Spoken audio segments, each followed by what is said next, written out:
हिंगोली जिल्ह्यातील खंडाळा गावात भीषण पाणी टंचाई निर्माण झाली। परिसरातील तलाव कोरडा पडल्यानं नागरिकांना पिण्याच्या पाण्यासाठी मैलभर पायपीट करावी लागते। खंडाळा ग्रामस्थांना अनेक महिन्यापासून भीषण पाणी टंचाईचा सामना करावा लागतोय।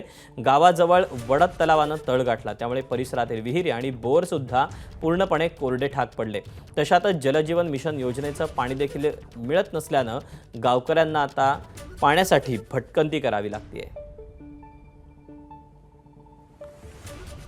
आमच्या इथं पाण्याची अजिबात सुविधा नाहीये, विहिरीला पण पाणी नाहीये आणि खूप परेशानी होते। आम्हाला मुलांना वगैरे शिकवायचं सोडून आम्ही त्या मुलांना हेच पाणीच आणण्यात आम्ही व्यस्त राहतो।